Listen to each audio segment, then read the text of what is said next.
Hey y'all, welcome to this week's episode of Seeking Sabiduría. This is a podcast about seeking higher knowledge through modern spirituality, self-discovery, and life purpose. So thank you so much for being here. This week I'm really excited to introduce a special guest I have on the episode. Chris from theskybeckons.com. Chris is the founder of The Sky Beckons, and we had a really great time talking about what he does, his own self-discovery journey, and living out his purpose. And so Chris is a practitioner in Virginia, but he also does virtual work and distance work as well. And so Chris is a Reiki master, an integrated energy therapy practitioner, a tuning fork therapy practitioner, access bar practitioner, certified infinite possibilities trainer, intuitive and spiritual life purpose coach, and a certified Dharma coach. So he has a lot of offers. So I really am excited to go into what all that is in this episode. And then we also go into a lot of the healing and metaphysical work that he does and what his journey has looked like on his self-discovery journey. And then we also go into talking about the Reiki session that he did on me, my first ever Reiki session that I've ever done. So that was really, really exciting to talk about. Also, how he went from feeling like he was in this really low place in his life when he was in the military, to now living the life of his dreams and manifesting the abundance that he has in his life and being able to every day do what he loves. He also shares about his plant medicine experience. He gives advice for people on their self-discovery journey and people who maybe feel like they're at this really rough place in their life. And then he also goes in about how he started his Reiki journey and what all that means for him, and much, much more. So this is really such a loaded episode with so much good spiritual advice and information and examples of different ways of knowing yourself better, right, through his story. I can go on and on about talking about what we talked about. It was really such a great episode and experience to talk with him and to be able to both also talk about just the process of sharing our journey and sharing our voice more and more. I'm really, really excited for you all to listen to this. Without further ado, I introduce Chris from The Sky Beckons.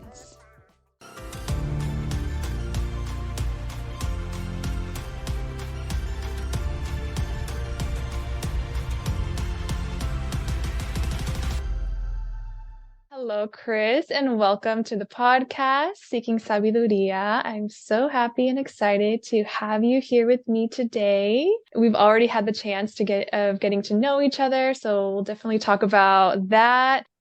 So glad that you're here. I wanted to just start off with you maybe introducing yourself, telling us a little bit about yourself. I know that you're a coach and a healer, and you have this long, long list of metaphysical and spiritual offers as a coach and a healer. We can start off maybe you telling us a little bit about what that journey has looked like for you in developing your healing practice and in your business, and maybe how that's evolved over time.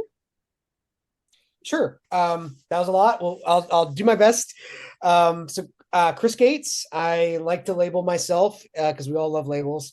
Spiritual fitness coach, energy healer, hacker, recovering angry and depressed guy. And what I like to do with probably this leg of my journey, or the people that are listening to this podcast, is I like to help and assist people on their healing journey so they can begin to love themselves, connect with their inner child, and identify their life purpose. And I do that through energy healing, coaching, metaphysical education, and just being an accountability partner to people. So that's the elevator pitch. Like other things that describe me, Army vet. So I spent a good amount of time in the military. I'm a husband, father. We have 3 kids. Yeah, I said hacker. My day job is in information security, so I've been doing that. I've given talks all around the world on various kind of hacking topics, broken into lots of buildings, broken into lots of systems and computers.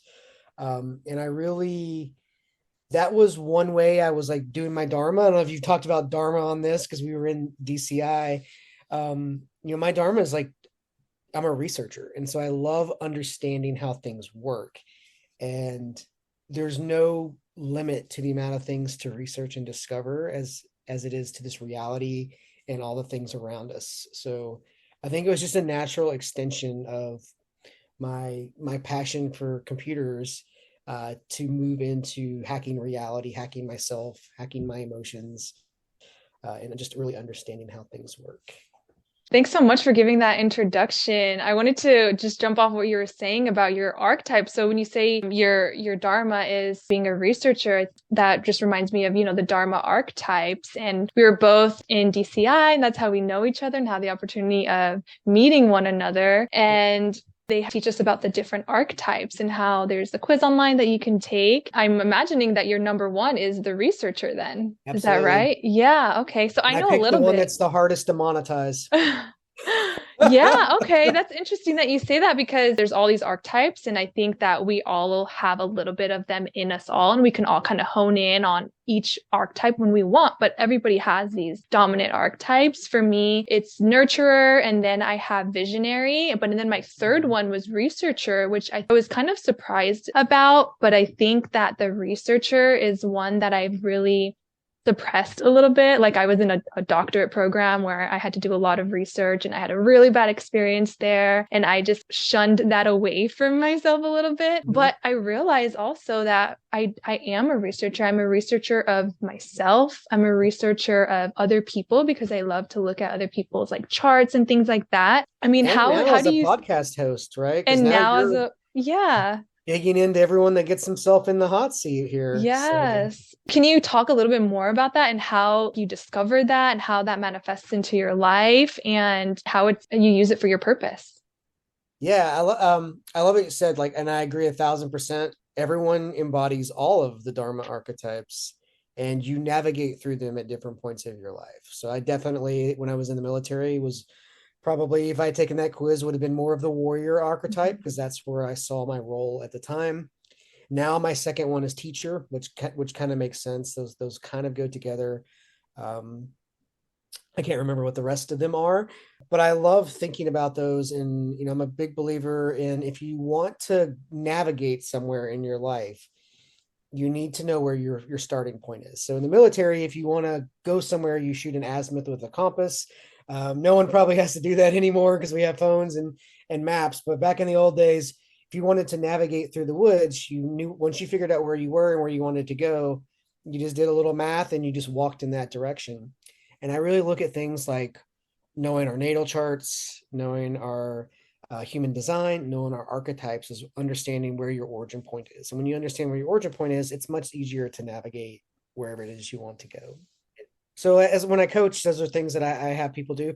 And I found myself probably the same way that a lot of people do with Sahara Rose. Is just her Instagram, her talking about Dharma. And I didn't, I'd read it in some Buddhist texts, but I would say I didn't really understand what it was at the time. And that led me to her book, and I read her book. And that got me to sign up for her 21-day course, which then got me into like the funnel for DCI. Mhm. But DCI was a really great experience for me. I learned so much, and everyone in there was great. Instructors were great. Really helped me put some missing pieces in my coaching business together. So it was completely worth the money and time and experience. Thanks for sharing that also about your experience, because I wanted to mention that too about how we know each other through the Dharma Coaching Institute. And we actually were both at the Sunbeam Way event in California that they had. And I remember seeing you there, but we never had, we never came in contact or anything. But I remember because you stood out so much because there's a lot of women, mostly women there. And so you definitely stood out as one of the few men that were at the event. If you can talk about more your past in the military. And so I would love to hear your journey of going in this place that's very masculine, that warrior type of energy, that fighter in the military. And then how did you transition to something that is more spiritual and not in that realm? You probably can explain that difference and that transition much better than I can, but it is kind of a very unique story than the majority of maybe spiritual coaches that are out there. So I would love to hear more about what that journey has looked like for you. Yeah. Don't let me get too long-winded. So, but I'll go into it. I think a lot of people, especially people that are into healing or coaching, they have a desire to serve. Especially if you're in, especially in this like a U.S. centric answer. The U.S. promotes a lot of service in a lot of the propaganda that it puts out, movies, and everything. So I had an intense desire to serve, and I think a lot of humans on the planet do. And in the United States, there's not a lot of there's not a lot of popular options for service. You can be a doctor, you can be an EMT, fireman, police, military. There's probably a few others, but um, being an energy healer or coach is not on the popular list of service, even though, as we'll get into, like that becomes a very really important thing of service later. But it's not one of the ones that they're teaching the kids. So I naturally found myself wanting to serve, and I wanted either wanted, and I did double. I was a EMT, I was a medic in the Army when I joined. I was an enlisted person, and yeah, because I joined because I wanted to help people and do that thing. um, when you're in the military, you come to find out we go places and do things that may be overall well intentioned on the macro level, but they do affect families and people at a more of a micro level. And that's probably a polite way of saying they go through and mess things up a lot of times. Um, I was in, I ended up had a really great squad leader who got me to apply to West Point. So I'm actually a West Point graduate, and then became an Army officer and was doing communications. That's how I kind of got into the computer side of things later. Um, so yeah, long-winded way of saying wanted to serve. Come to find out after my time in the military, I thankfully didn't have to go to combat. I have a lot of classmates that did. I had quite a few classmates that didn't come home from it. So I find myself very lucky to not have to have done that. I volunteered a few times, and in retrospect can see the universe was looking out for me. And the two times I had the haircut, the hair was longer then, it's like super short now, but I had this haircut because we were getting ready to go to war. And both times the trips got canceled at the last minute. Wow. And then we had our daughter, and I said I stopped volunteering at that point because I kind of wanted to see her grow up. So while I was in, I think my first bits of depression were definitely, when I look back on my life, definitely had depression when at like post West Point as an Army officer. And unfortunately at the time, and I don't know if it's any better now because I got out in 2009. Talking about mental health was not something that you did. It made you were considered weak. You were considered untrustworthy. If you had a clearance, you would lose your clearance. Lots of like bad things, or in quotes bad things, would happen if you started saying you were having any sort of troubles. And so I did what everyone else did, which is just push that stuff down. And while I was in the military, I pushed that down with drinking and alcohol. And when I got out of the military, I pushed that down with other substances. So I just wouldn't register it. I wouldn't think about it. I would just numb myself to it. Now, like any good alcoholic or a person that struggled with substance abuse knows, eventually you hit a bottom point with that. And then you have to decide what to do. And so I had hit the bottom point. It was like 2015, 2016. I was in Las Vegas. I was at the big hacker conference. I had this amazing job surrounded by amazing friends. And I was at the lowest point I had ever been in my life. I just didn't want to be there. I didn't want to be on the planet anymore. And that's when I finally had the recognition. It was time to get some help. And I said, okay, went and saw the doctor. We had the kind of the first consult. It was like, okay, we'll do this and that, and we'll put you on some meds. And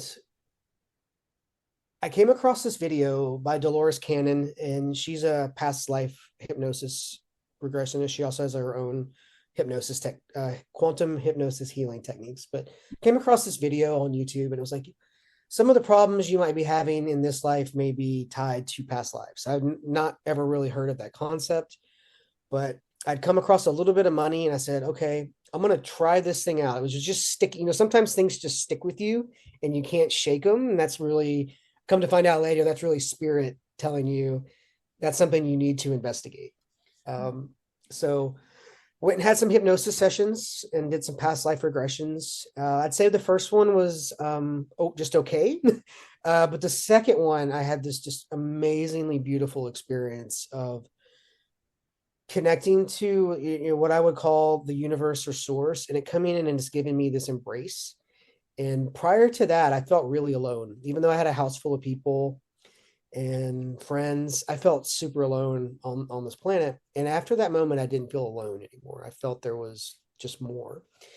And that was, I think that was where I hit the bottom and we started coming up. Is that kind of that moment in that session. And in one of the other sessions, and I wish I had the recording this because I tell the story, and I just wish I wish I had the recording of me saying it, but I told myself I needed to learn Reiki. And I had never heard that word. I didn't know what it was. After the session, the hypnosis practitioner was trying to explain it to me. And she's like, it's this energy healing thing. And I was like, that sounds like super silly. I don't even know what you're talking about right now. Um, and so I just tabled it. It was in the back of my mind. And I would say like 6, 7, 8 months later, just going through some other things in my life. When I say hit the bottom, it doesn't mean like we rocket shipped back up to feeling great. That was just in retrospect the bottom point. So we're still going through some stuff, and I found myself on a Reiki table. I said, okay, I remember telling myself I needed to learn this. I might as well go have a session. And then yeah, I met one of my first spiritual mentors here in Northern Virginia with that Reiki session, and joined her mentorship. And that was 6 months of really starting to learn who I am. So we did chakra balancing and astrology and numerology and connecting with angels and I did my first shamanic journey. Like, she exposed you to all these different modalities, but really you're learning who you are as a person, which is super important, right? Because we need to know who we are to get where we're going. And part of that was just continuing that education track of doing Reiki 1. And when you do Reiki 1, that's self Reiki. And a lot of your Reiki masters will usually say they want you to do it for 30, 45 days before you go take Reiki 2. Reiki 2 is when you're laying hands and doing energy healing for others. And so I did that for 45 days. And because I just wanted to heal. I was still like doing like on the mend, but not doing that great. And I just wanted to heal. I wanted to feel better. And after 45 days, I just felt completely different. And I think, like I was explaining to you before, if you do anything for 45 days for 15, 20 minutes, you'll have you'll have a noticeable improvement, right? It doesn't matter what it is, speaking a language or turning wrenches or whatever, painting, whatever it is. If you spend 15, 30 minutes a day for 45 days, you'll be better at it. And so I just felt better. And that was the beginning of my energy healing journey. Then I did Reiki 2, and then I was volunteering, did a lot of volunteering to build up practice and build up confidence. And over time just found out that it was just one of my skills, and one of my gifts is doing that. And of course it's hacker stuff, because I'm doing stuff that's not supposed to happen. I'm doing stuff that people don't understand. And so it was also appealing to the other side of my brain that wants to do cool things and make my life and myself do these things. And so energy healing and these other things are just like a natural extension of that curiosity that I have. Yeah, I can keep going. Any questions so far, or Thank you for all that. I love how you talked about your story of feeling like you were in your low point in your life, but it did take a while for you to get back up there, and it was a journey. And what really stood out to me, because on this podcast, so seeking sabiduría is seeking wisdom. So we talk about seeking higher wisdom, but also about your self-discovery journey and how learning about ourselves deeper, going within, right, is the path to leading us to finding out who we are, our truth, and to be able to find out and identify what is our purpose. It seems like that self-discovery journey was a lot of it, because you had to come into awareness of what what you were going through at that time and your experiences, and through learning about who you truly are, it was able to explain why at that time you were feeling so low. Do you also find that these practices of self-discovery were really important. Can you unpack and talk a little bit about what those were? I mean, you talk about Reiki, and it makes sense why Reiki is a huge part of what you do. I remember we'll talk a little bit more also about the Reiki session that you did with me too, but I remember you saying that Reiki, it's your most favorite thing to do. So I imagine that was a huge part of your self-discovery journey. So what was that journey like? Oh man, really good question. Yes, agree 1,000%. I think a lot of the reasons for my unhappiness was I was not living my purpose, and I Mm, think a lot of people on this planet, personal opinion, this is a trust me bro thing, um, they feel so awful. Maybe not awful. They feel unsatisfied because they're mm, not doing their soul's purpose, and it's really hard to arrive at the right questions to ask. Like most people feel they're missing something. And I was wildly successful. I was making the mm, money. I hit all the boxes that society, I had all the boxes checked that society said I needed to check to be happy, and I wasn't. And it was really throwing me for a loop because my whole life it was like when you make this much money, everything will be fine. And well, I hit that number and I went past it, and everything wasn't fine. And in fact, I might even assert, my problems got worse, right? More money, more mm, problems. Um, so I think that was a big piece of it, was like I was not doing my soul's purpose. I had I had dabbled in it in the military. I dabbled in it in information security, but I was serving. I was serving my country. I was serving customers as a consultant, serving the customer of my employer. But I think my soul wanted to do more. Um, and, and I'm trying to think of other things. And while I was doing the Reiki journey, I did a lot of coaching with another mentor.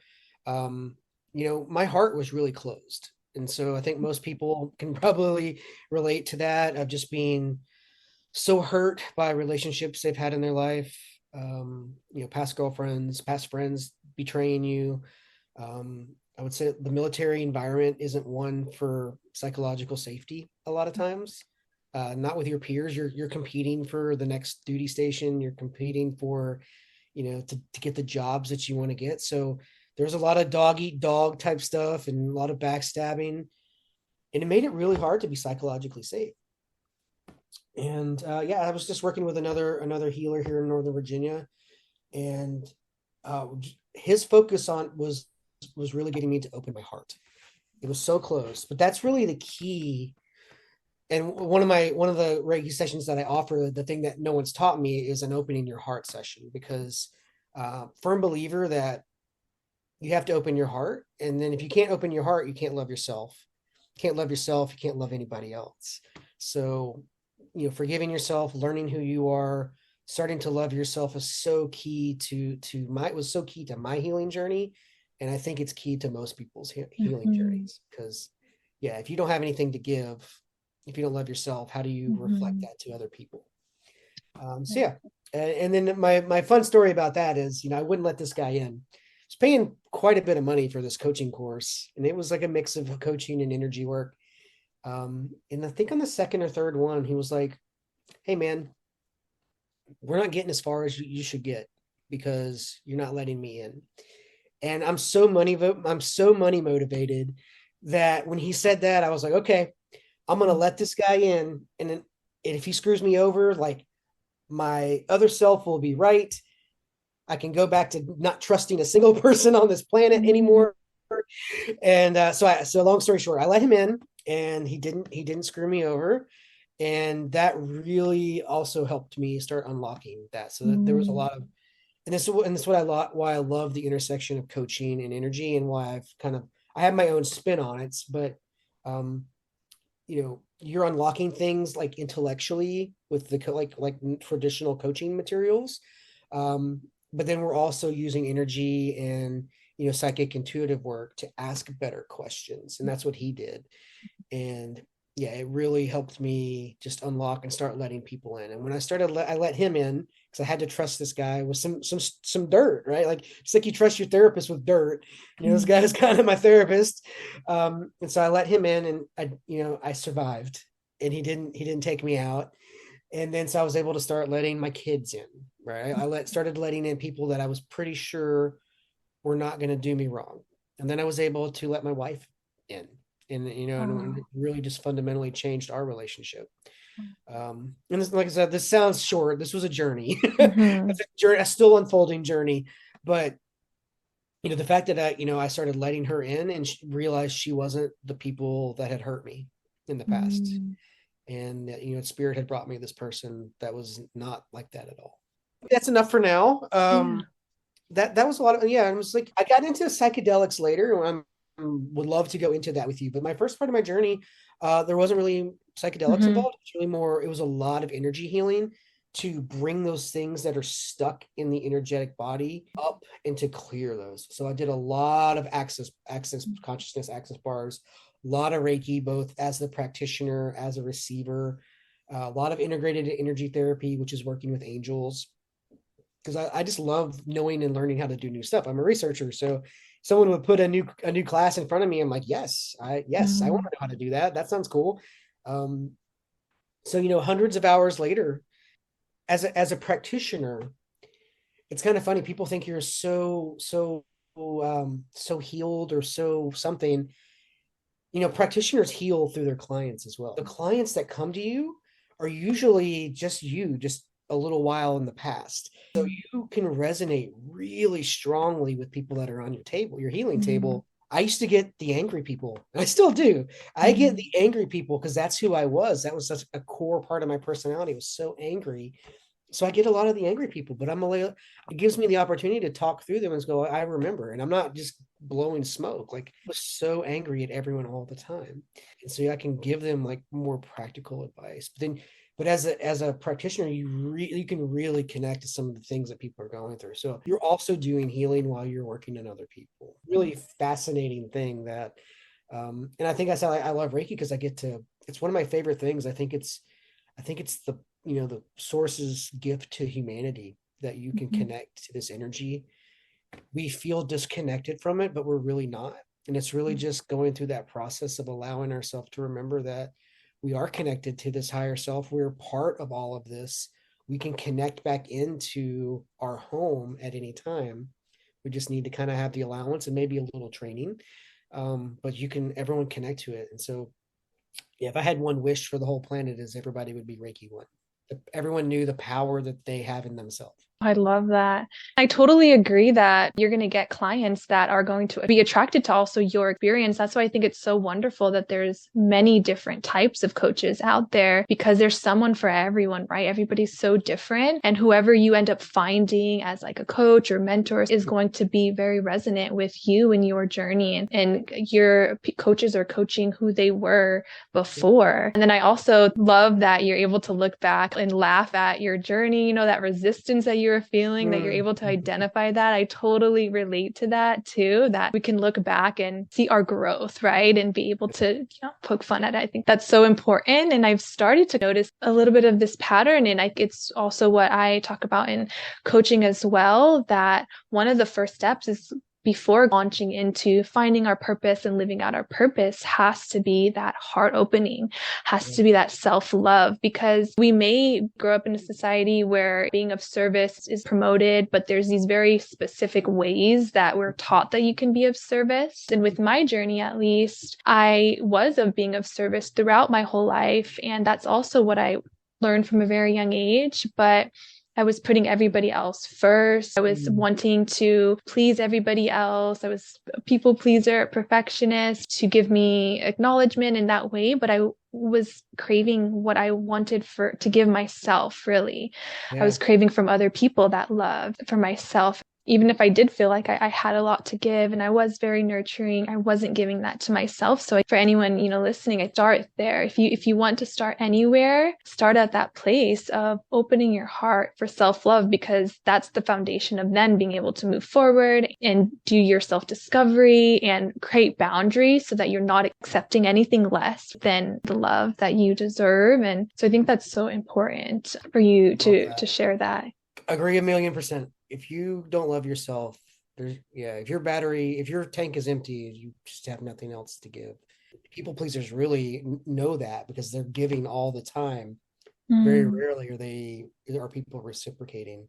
So it can really cause you to feel unbalanced, or the words escaping me, that you're not it's not being reciprocated, it just causes you to Mhm. feel bad.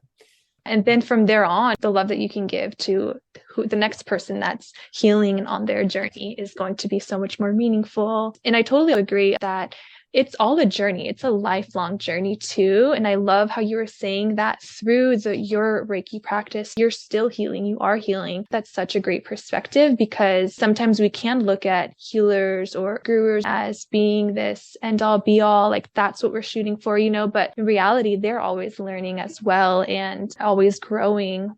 I think that it would be a great time to even talk about my experience of doing Reiki with you. And then also, if you can talk about the impact that you feel like you have made on other people. So, we did a Reiki session, it was a distance Reiki. If you want to maybe explain what that is.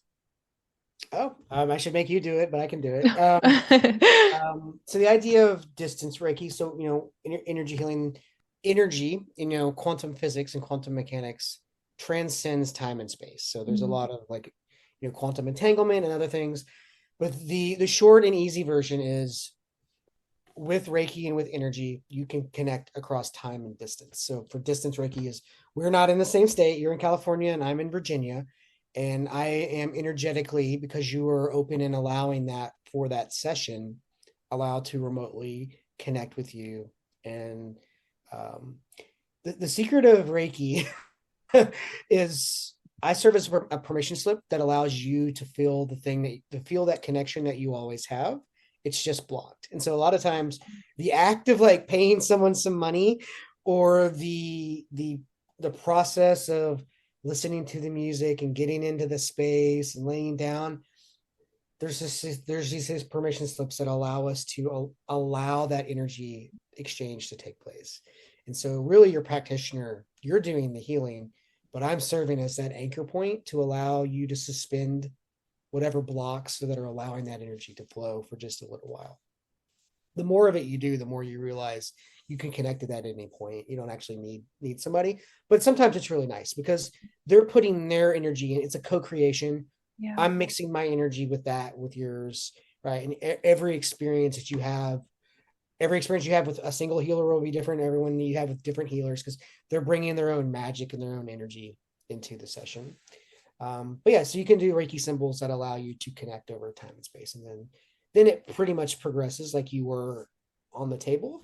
I just kind of mentally imagine you on the table. There's a surrogate on the table, there's a teddy bear that I use for to kind of like just keep me focused on the hand positions, because I can tend to check out as well, because I'm raising my vibration to kind of connect. Uh, um, and then the session just proceeds just like you would if you were here in person. Mm. Was that Yeah. good? I don't. Yes. Yes. Okay, Thank you we could so spend a much. whole I'm hour sure. talking about Reiki. I have a Reiki 101 on my YouTube, actually, if anyone's really interested. Okay. I go into a little bit more of like how I feel like it works. The beauty of Reiki is such a gentle introduction to energy healing.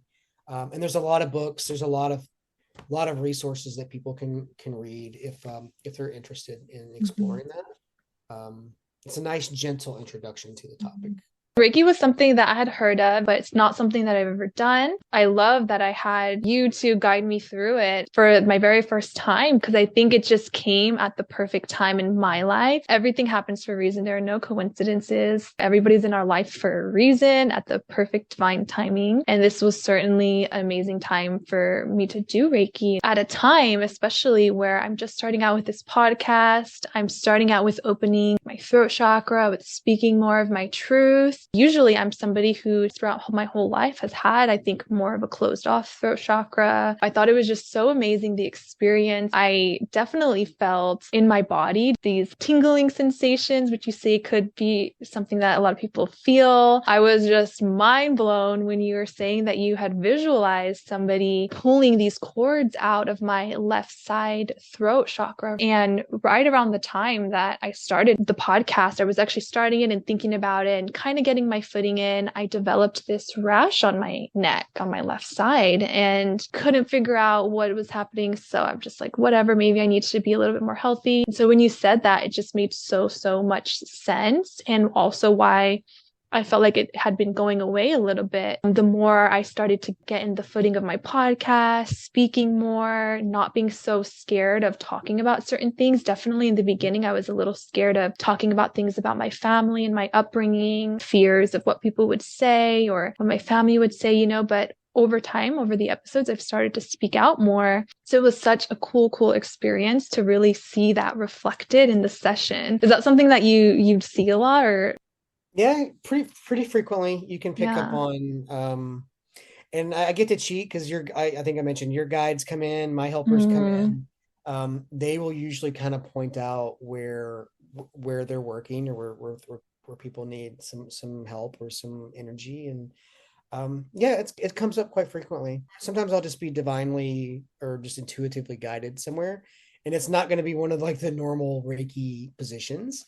And they'll be like, "Yeah, that was the spot. It was my right knee has been bothering me." And you're like, "Cool. Like I don't know why I did mhm, that. I just kept getting compelled." Or sometimes the helpers will point, and I'll go, "Okay, let me go over there." Yeah, it's just a really wild experience, and that's when you're talking about self discovery is the confidence to do that. And me mm, being an engineer, I like a checklist.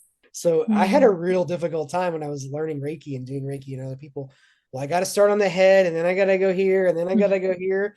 And there are other people there that I think maybe just more naturally or just more flowing with it. They're like, well, I just felt like I needed to go here, so that's where I did. And I was like, no, you can't do that.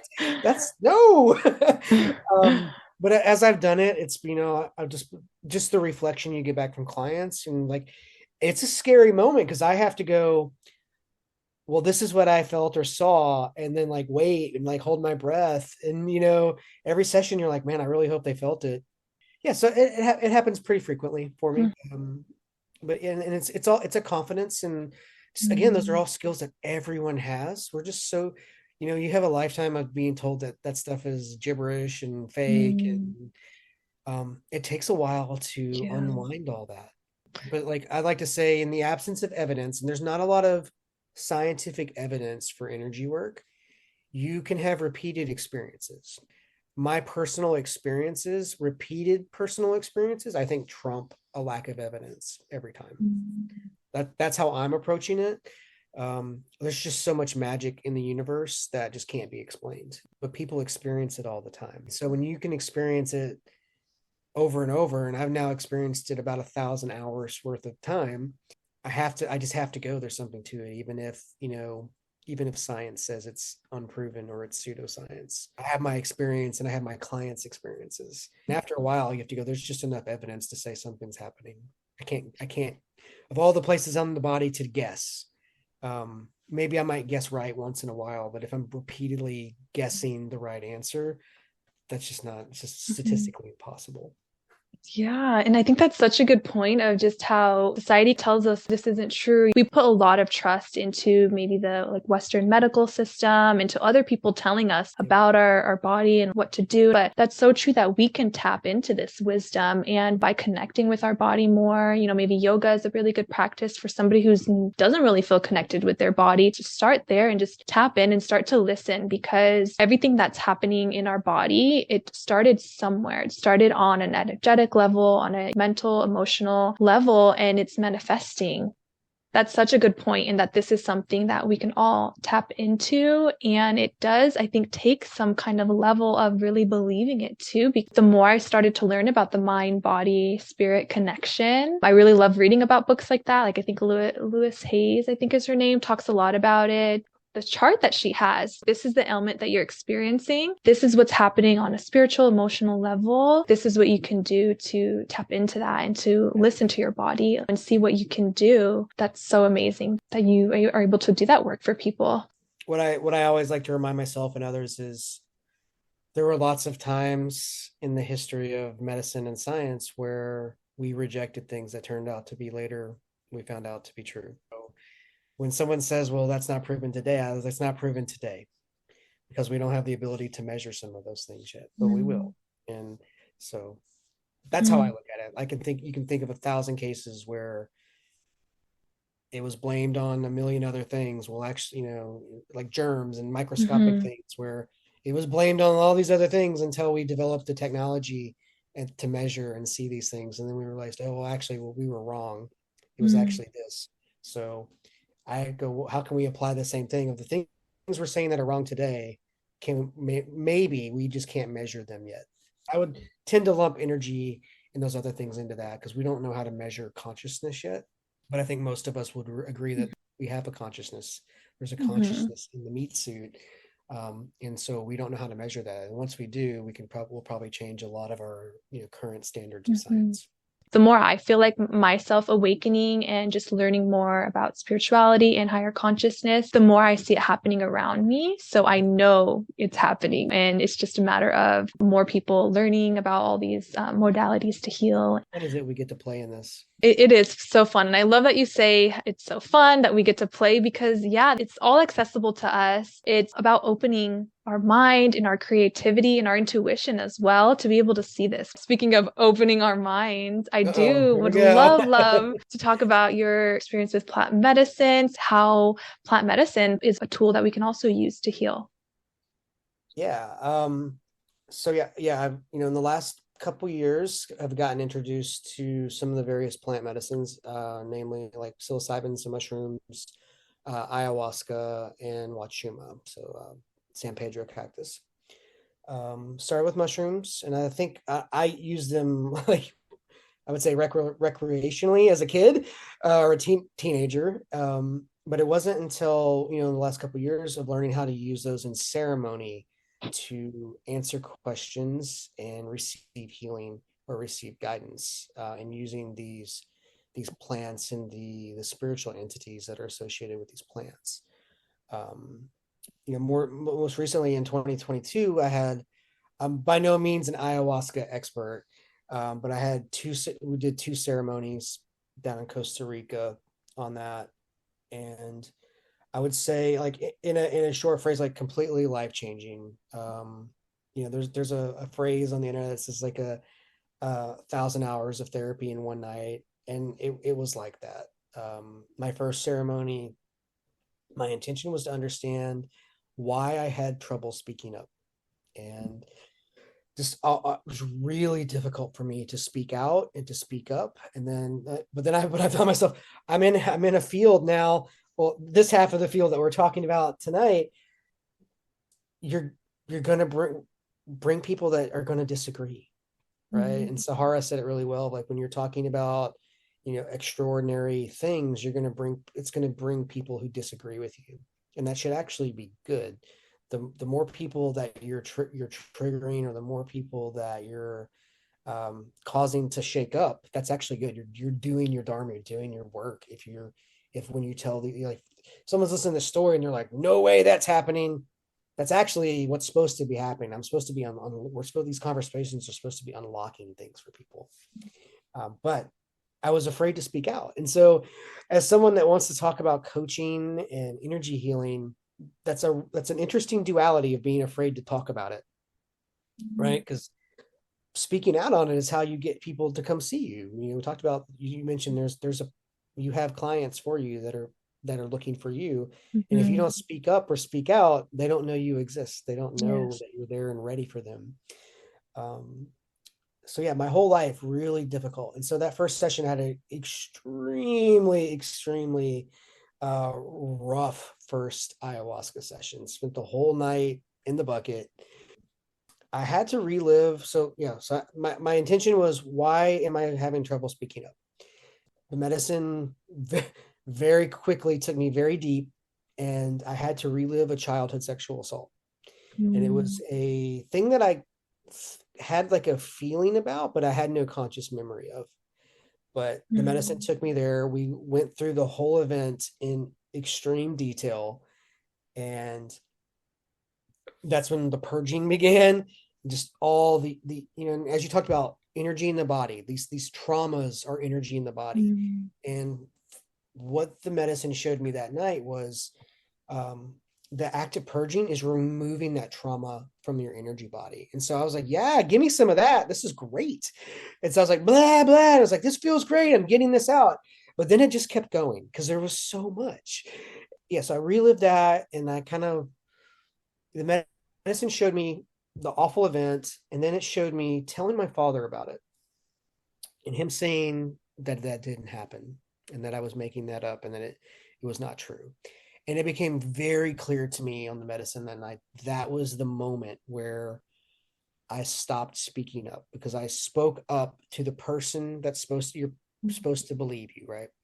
As a child, the gods in your life are your parents. That's who's supposed to love you unconditionally no matter what. And so in that moment, that didn't happen for me as a little child.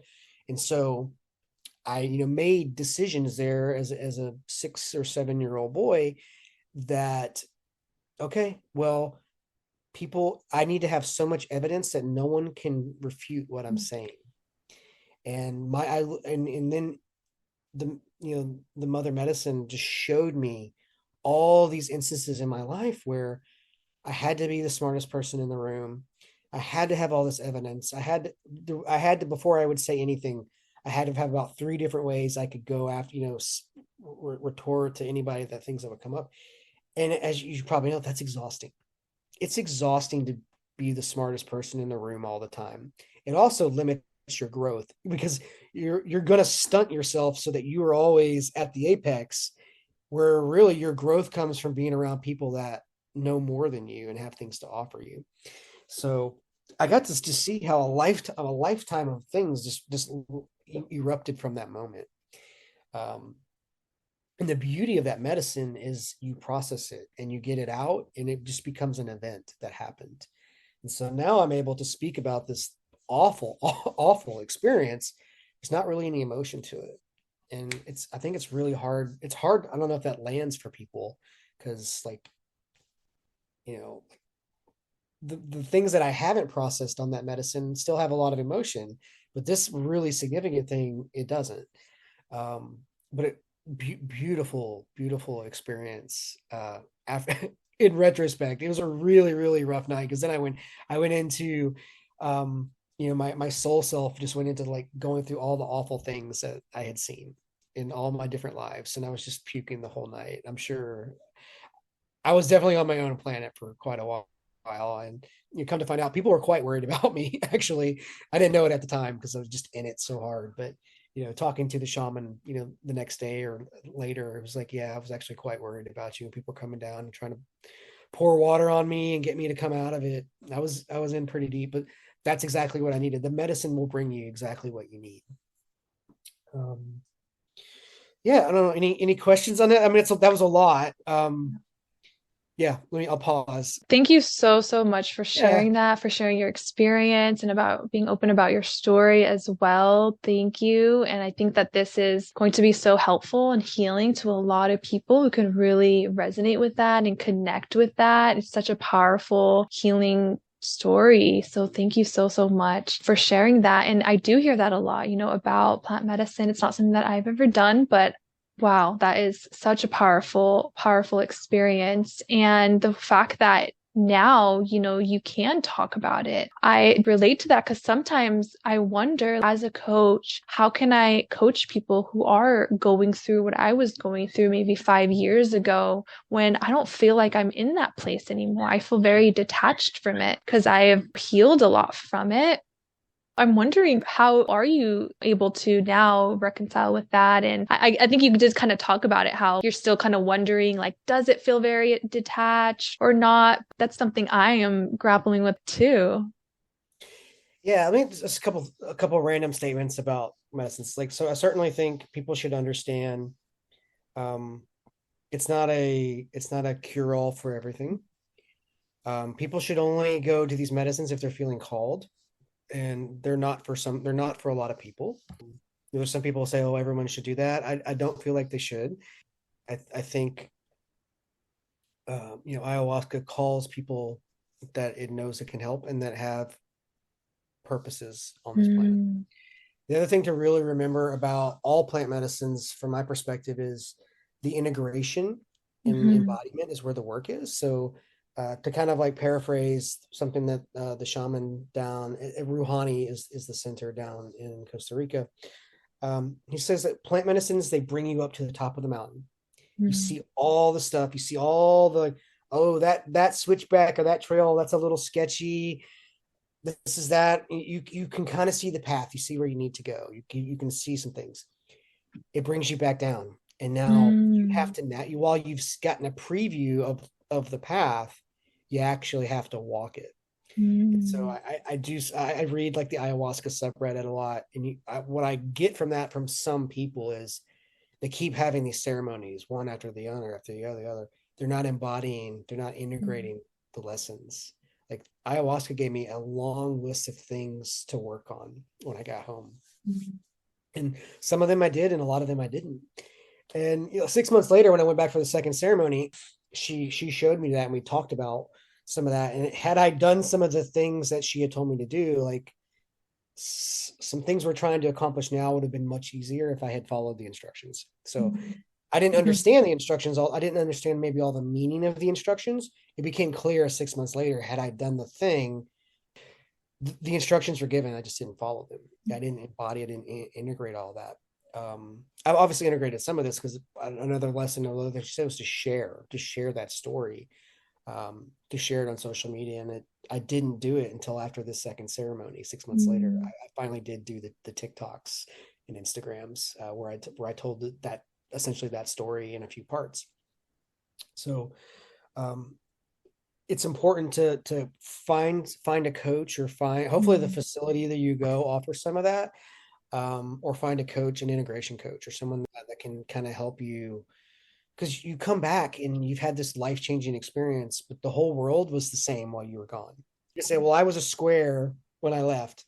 I came back, I'm a triangle, right? Or I don't know, a hexagon, whatever you mhm, change yourself into. But as soon as you get back into where you were, there's a lot of energy and a lot of force and a lot of momentum that's trying to put you back into a square. So you really need some coaching, or you can do that. It doesn't have to be like a life coach. It's like you can just eat the group of people you're with. It's really hard to navigate on your own because there's a lot of momentum. Like you spent mhm, years like that. There's a lot of momentum to put you back into a square when you've changed. So having the coach, having a group of people that you trust, having someone that you can say, man, I'm struggling this week. Like, I was told all these things to do and like I didn't do them. I'm such a bad person. You need someone to go, you're fine, man. Like you're human, and we're just learning to navigate this. We're learning to be our authentic self. And we're gonna fall back into routines. We're gonna make mistakes, and it's okay. But we can be really we're usually our harshest critics. Really helpful to have someone to go, it's not that bad. Dust mhm. yourself off and just keep going. That's the lesson. It's like, oh, I messed that up. That was bad, lol. And, and they go, okay, let's keep going with whatever we're here to do. We're here to learn Mhm. and make mistakes, and go through that. We're not going to do it perfectly the first time.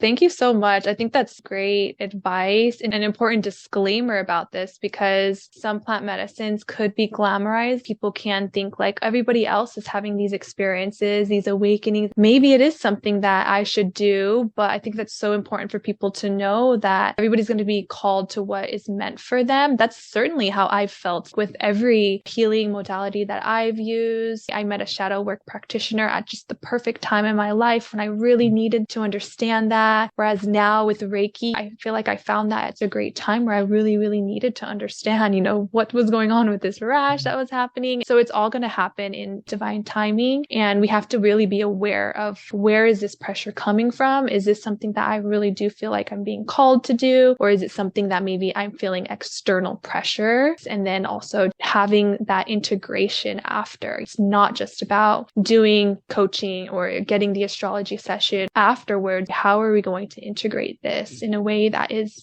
at our pace, exactly what we need, and also taking care of ourselves? So, so important. Thank you so You're much. very welcome. Yeah, agree 1,000%. It's all about you. You can read a million books, but if you don't actually Mm-hmm. do the use the things in the books, it's a Mm-hmm. different set of knowledge, right?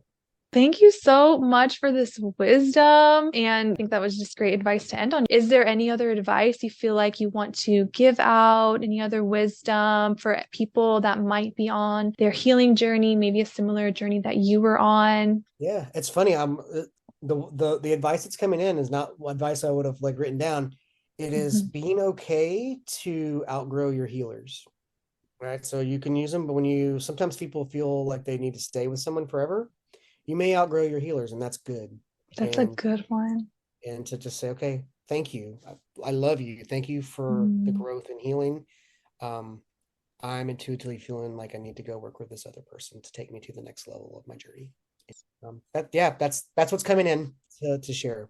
I love that. And find it, and I'll selfishly say, yeah, find a coach. You don't have to go. You don't have to do this alone. There's a lot of Laura's here. I'm here. All our classmates are Mhm. here. There's a lot of people that feel called to assist people, be accountability partners, or someone to share their wisdom and what they've gone through. You know, you don't have to do it alone. Awesome. Thank you so, so much. That's a really good one and something that I haven't really thought about going into that inner wisdom and intuitively knowing, okay, what do I need now at this time? But speaking of having coaches out there, if you can share people who do want to work with you, where can they find you? And is there anything that you'd like to promote and tell everyone about to go look for? Yeah. So I'm the Sky Beckons on all the socials, and the website's www.theskybeckons.com. Offerings. I'm almost always open to coaching people.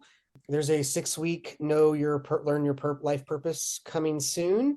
I also have like a really good and I think affordable infinite possibilities course, which is based on Mike Dooley's material. And it's really like law of attraction and understanding our limiting beliefs and how our upbringing and programming prevent us from living the life that we want to live. And I think that's a really good introduction to a lot of that metaphysical education that I think that I like people to know. Kind of gives us a common taxonomy of things to talk about, really getting into limiting beliefs and rules and how all that stuff holds us back. When you start to understand how those kind of hidden things hold us back, unshackle yourself from them and really just jump on the rocket ship to Mhm. being who you want to be and living the life that you want to have.